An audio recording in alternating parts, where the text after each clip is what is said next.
Canal मंसूबा वापस न लेने पर बिलावल भुट्टो की विफाक का साथ छोड़ने की धमकी। केनाल मंसूबा ना रोका तो विफाक के साथ नहीं चल सकेंगे।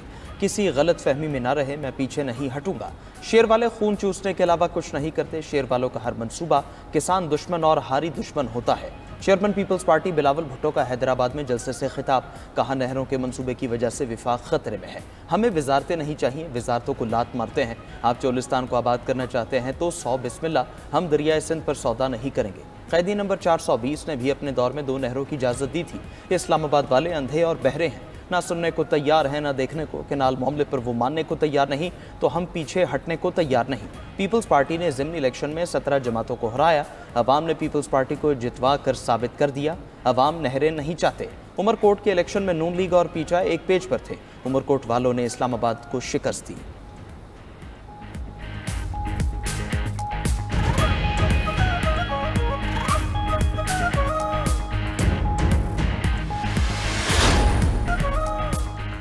वज़ीर आला पंजाब का 1 मई को राशन कार्ड तकसीम करने का ऐलान। लाहौर में तकरीब से खिताब में मरीम नवाज बोली, 12.5 लाख सनती मजदूरों में राशन कार्ड तकसीम होंगे। राशन कार्ड से मजदूरों को किचन के खर्च में मदद होगी। रियासत ताकतवरों के लिए नहीं, कमज़ोर के लिए होनी चाहिए। इख्तिदार का मकसद सिर्फ दफ्तर में बैठना नहीं, आवाम के साथ राब्ते में रहकर उनके मसाइल हल करना है। मनसूबे के लिए पंजाब हुकूमत 20 अरब रुपए देगी। लेबर और सोशल सिक्योरिटी डिपार्टमेंट से मजीद 10-10 अरब रुपए शामिल होंगे। मरीम नवाज ने खुसूसी अफराद के लिए मुआविन आलात के मनसूबे का इफ्तिताह कर दिया। वज़ीर आला ने 6 साल बच्चे को बायोनिक्स टेक्नोलॉजी के मसनूई बाजू लगवा दिए।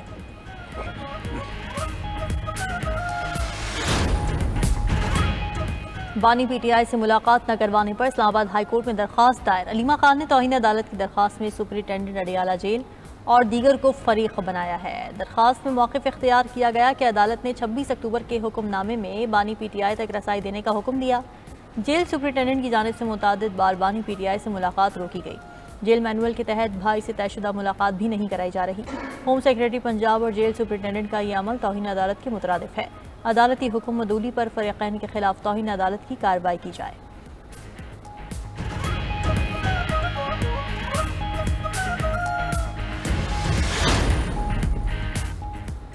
क्या 9 मई पर किसी इदारे का एहतिसाब हुआ? 9 मई को 12-13 तनसीबात पर हमले हुए थे। सिविलियंस के मिलिट्री ट्रायल केस में जस्टिस हसन अजहर रिजवी के रिमार्क्स। सवाल किया, केस में पिक एंड चूज किस तरह से किया गया?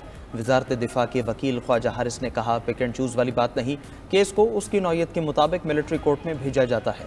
जस्टिस मुसरत हिलाली ने रिमार्क्स दी, मिलिट्री का कानून आइन से टकराता है। जस्टिस नईम अख्तर अफगान बोले, आइनी तरमीम के बावजूद आर्मी एक्ट को नहीं छेड़ा गया। वजारत दिफा के वकील ख्वाजा हारिस के जवाब में दलाइल मुकम्मल। 28 अप्रैल को अटॉर्नी जनरल दलाइल देंगे।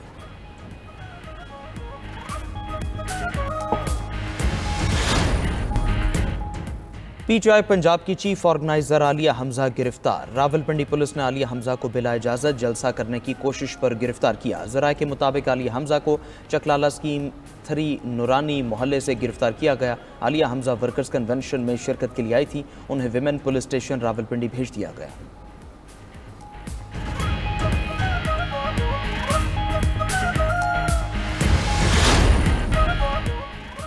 खलीजी ममालिक का इंसदाद मुनशियात के लिए पाकिस्तान से मुकम्मल ताउन का इरादा। वज़ीर दाखिला मोहसिन नकवी से खलीजी ममालिक की वफूद की मुलाकात। मुनशियात की स्मगलिंग के खात्मे के लिए इक़दामात पर इत्तिफाक किया गया। वज़ीर दाखिला ने पाक गल्फ ताउन काउंसिल एंटी नारकोटिक्स कॉन्फ्रेंस में शिरकत पर वफूद का शुक्रिया अदा किया।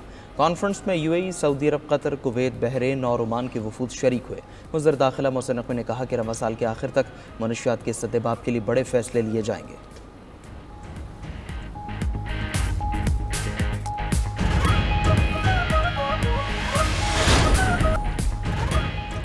हुक्मरान और अपोजिशन अरकान अंजुमन गुलामान अमरीका बने हुए हैं। इसराइली मसनूआत के बॉयकॉट की मुहिम को आगे बढ़ाएंगे। अमीर जमात इस्लामी हाफिज नईमुर्रहमान का मुल्तान में गजा मार्च से खिताब। कहा, वज़ीर आज़म बताएं कौन सी इसराइल की करारदाद को नरम किया गया।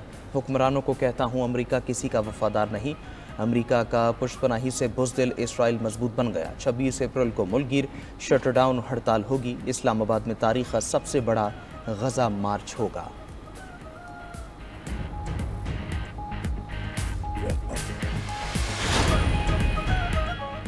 रवा माली साल के पहले 9 माह में टेक्सटाइल बरामदात में 9.38% इजाफा रिकॉर्ड। इदारे शुमारियात के मुताबिक जुलाई ta मार्च टेक्सटाइल बरामदात 13 अरब 61 करोड़ डॉलर से ज़ायद रहीं। मार्च में टेक्सटाइल बरामदात में 9.97% इजाफा रिकॉर्ड किया गया। मार्च में टेक्सटाइल बरामदात 1.43 अरब डॉलर रहीं। 9 माह में रेडीमेड गारमेंट्स की बरामदात में 19.05% इजाफा हुआ। इसी अरसे में मलबूसात की बरामद में 16.82% इजाफा हुआ। जुलाई ta मार्च खाम कपास की बरामदात में 98.45% कमी रिकॉर्ड की गई।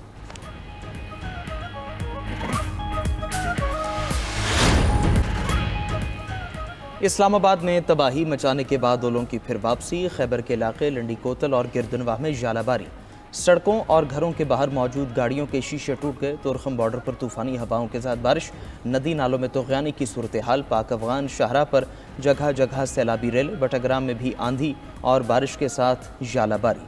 बिजली का निज़ाम दरहम बरहम। महकमे मौसमियात की आज रात चित्राल दीर सबात में भी जालाबारी की पेश गोई। पेशावर मानसहरा एबटाबाद बालाकोट में भी ओले पड़ेंगे। मरी गलियात गिलगित बल्तिस्तान और आज़ाद कश्मीर में भी मूसलाधार बारिश का इम्कान।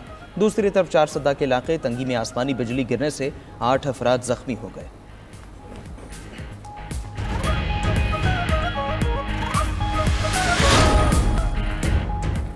अमेरिका का यमन में ऑल पोर्ट पर तबाहकुन हमला। 74 अफराद शहीद। हौसी रहनुमाओं का कहना है रात से ईसा की तेल बरदार बंदरगाह पर फ़ज़ाई हमले किए गए। अमरीकी बमबारी से 170 यमनी जख्मी हुए। अमरीकी सेंट्रल कमांड ने एक्स पर पैगाम में लिखा, हौसियों की ईंधन फराहमी मुनक़ता करने के लिए हमला किया गया। हौसियों की ईंधन की फराहमी और माली वसाइल को ख़त्म कर दिया गया। हौसियों ने बुहेरा हमर में बहरी जहाज़ों पर हमले बंद न किए तो फिर कार्रवाई करेंगे।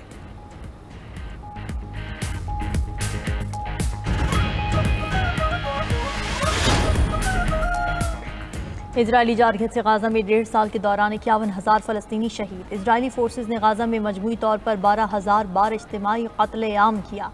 गाजा की पट्टी में इजरायली फोर्सेज की वहशियाना जारहियत के 560 दिन मुकम्मल।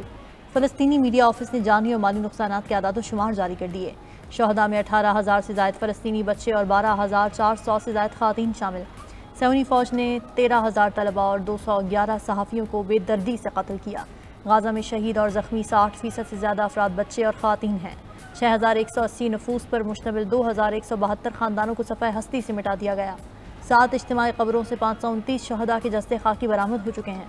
गाजा में 11,000 फ़लस्तीनी ताहाल लापता हैं। हमास ने अबूरी जंगबंदी की इसराइली पेशकश मुस्तरद कर दी। हमास के सीनियर रहनुमा खलीलुल हया का कहना है, तमाम इसराइली यरगमालियों को रिहा करने के लिए हैं, लेकिन हमास एक जामे डील चाहती है। इसराइली वज़ीर आज़म के एजेंडे को पूरा करने वाले किसी जुज़वी सौदे को कबूल नहीं करेंगे। इसराइली वज़ीर आज़म ने 10 मग़वियों की रिहाई के बदले 45 दिन की जंगबंदी की तजवीज़ दी थी। दूसरी तरफ मकबूजा बैतुल मक़दस में सैकड़ों इसराइलियों का गज़ा में कैदियों की रिहाई के लिए एहतजाज। मुज़ाहिरीन ने कहा, गज़ा जंग ने इसराइल को गैर महफूज बना दिया। नेतन्याहू इक़्तिदार छोड़ दें, गज़ा जंग को ख़त्म करके कैदियों की महफूज रिहाई को यकीनी बनाया जाए।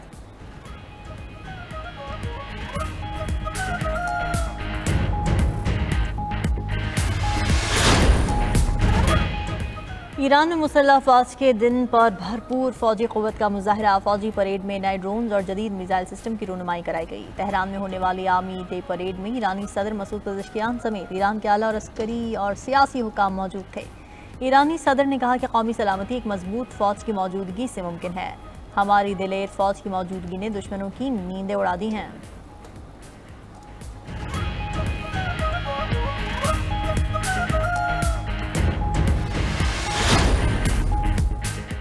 दुनिया की 2 बड़ी मुआशी ताकतों के दरमियान जारी जंग में तेज़ी। चीन ने अमरीका के लिए 7 नायाब मादनियात पर पाबंदी लगा दी है। मादनियात जदीद दिफाई पुर्जों, तवानाई और गाड़ियों की टेक्नोलॉजी में इस्तेमाल होती हैं।